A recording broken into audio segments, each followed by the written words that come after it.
Pessoal, boa tarde, tudo bem com vocês? Todos estão me ouvindo perfeitamente? Então, em nome da Bravente, pessoal, quero agradecer a oportunidade de estar aqui para falar sobre esse tema tão importante que é o Customer Centricity.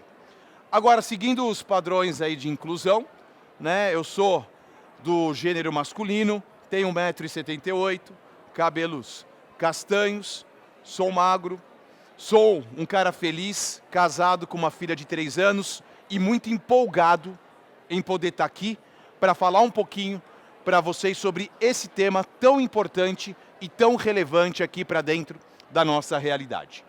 E aí, para começar, gente, quero falar rapidamente sobre quem é a Bravende. A Bravende nada mais é do que uma empresa de educação corporativa e consultoria empresarial. E nós temos um propósito, que é simplesmente de transformar pessoas, evoluir negócios e contribuir para o mundo melhor.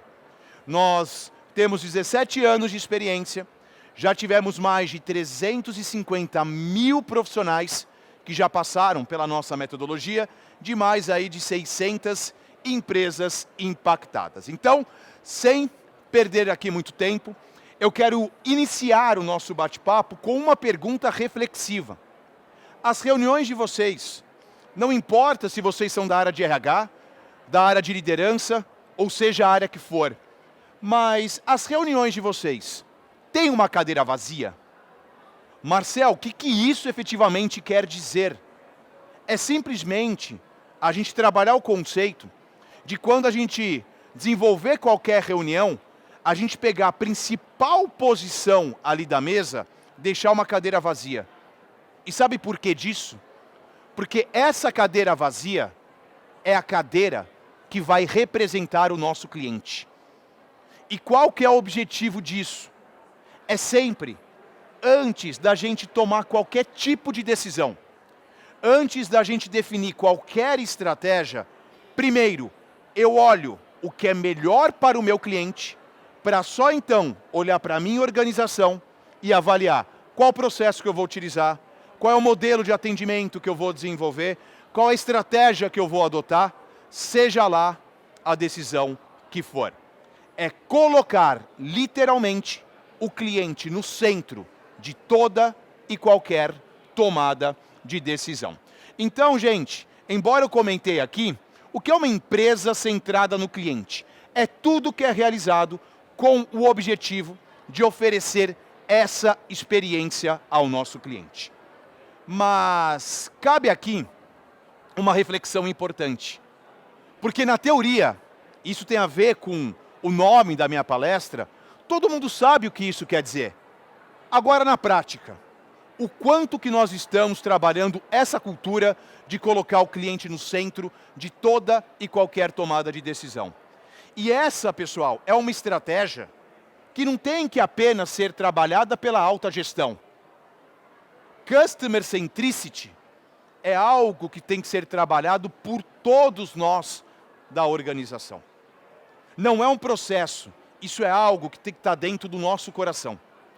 Tem que fazer parte da nossa vida, porque é isso que o nosso cliente, interno ou externo, ele sempre vai querer isso de cada um de nós.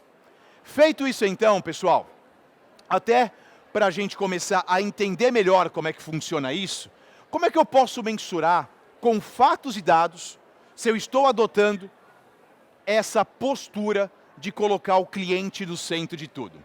Primeiro, pessoal, a ideia é a gente se tornar um expert quando o assunto for o nosso cliente ou interno ou externo, melhor dizendo. Depois, eu vou mapear a jornada do cliente para só depois eu ouvir o que o cliente tem a dizer. Parte 4, eu vou disseminar toda essa cultura dentro da minha organização e mensurar os resultados disso. Marcel, você passou muito rápido por tudo isso. Vou agora trazer para vocês dicas de cada um desses focos, de cada uma dessas estratégias. Pois bem, vamos primeiro, pessoal, entender que é fundamental a gente se tornar um expert quando o assunto for o seu cliente interno ou externo. Conheça a fundo o seu cliente. Entenda as necessidades. E como é que eu faço isso, Marcel? Eu faço isso conversando. Eu faço isso desenvolvendo um trabalho em determinada área da minha organização. Eu vou simplesmente me conectar com as pessoas. Eu não tenho tempo para isso, palestrante. Agora, o que me impede de chamar essas pessoas para ir almoçar, para tomar um café, explorar um pouco mais o mundo do interlocutor? Pra vocês terem uma ideia, gente, uma dinâmica que a gente faz dentro da própria Bravend é uma vez por semana, cada profissional ele vai ter a obrigação de bater um papo de 1 hora com qualquer colega de trabalho que você não tenha muita interação no dia a dia. E vai conversar sobre o quê, Marcel? Sobre qualquer tipo de assunto que você quiser colocar na mesa. Para que a gente possa conhecer muito mais do que os processos, mas que a gente possa conhecer a essência de cada profissional. E é isso que vai fazer a diferença para cada um de nós.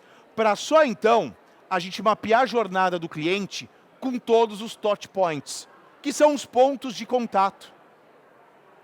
Um dos principais problemas que nós temos nas organizações no dia a dia são os famosos ruídos de comunicação. É ou não é verdade, gente? Porque uma coisa é o que a gente fala, outra coisa é o que as pessoas escutam. E nem sempre uma coisa está alinhada com a outra. Dessa forma, se eu não trabalhar o primeiro foco, de conhecer as pessoas com profundidade, entender um pouco mais da essência do ser humano e principalmente avaliar quais são os pontos de contato que eu vou utilizar para valorizar a experiência com o cliente interno. Ok, mas e com o cliente externo? Eu crio essa experiência utilizando qual canal de comunicação? Eu posso criar experiência com os meus clientes utilizando o WhatsApp? Posso. Vai servir para todo mundo? Claro que não. Eu posso utilizar a videoconferência? Eu posso utilizar o telefone? Eu posso utilizar carta, e-mail, rede social? Eu posso utilizar tudo. Mas o ponto principal aqui, gente, para valorizar a experiência das pessoas, isso vai acontecer quando simplesmente eu adotar uma postura onde eu demonstro o interesse genuíno na vida das pessoas. Isso tem a ver com o meu cliente interno, isso tem a ver com o meu cliente externo. Terceiro ponto, isso aqui é muito importante. Ouça o que os seus clientes têm a dizer. Eles vão se tornar seus clientes promotores.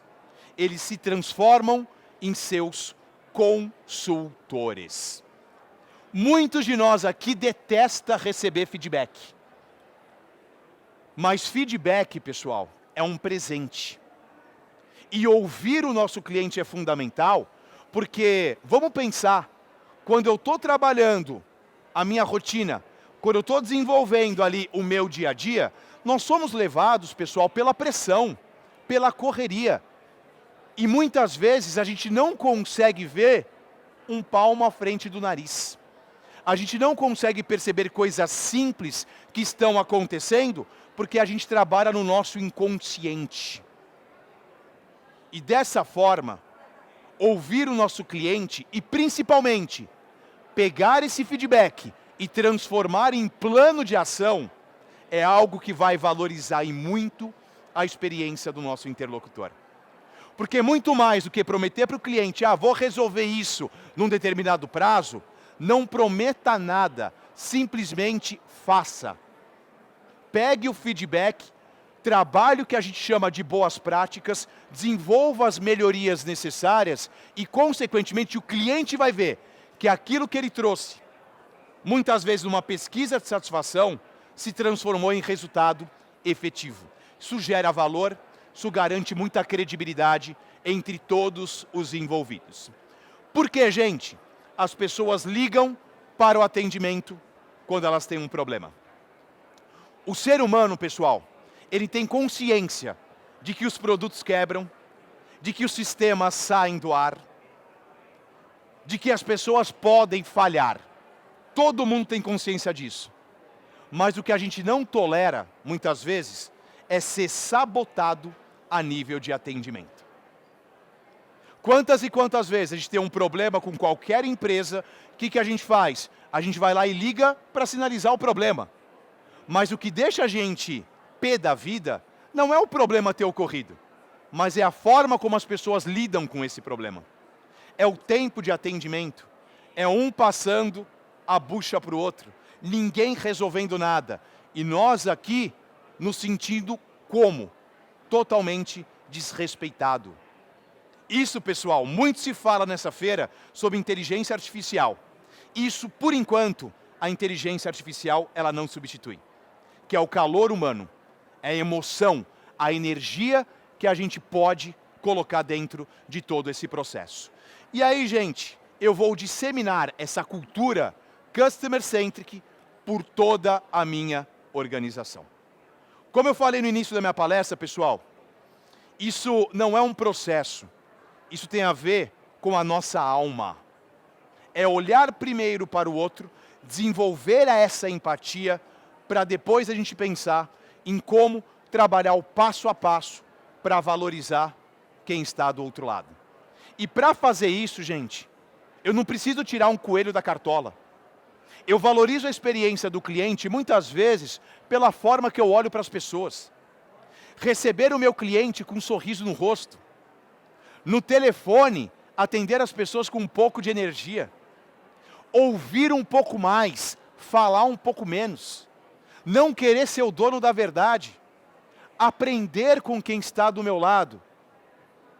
Pequenos detalhes, pessoal, podem e fazem total diferença.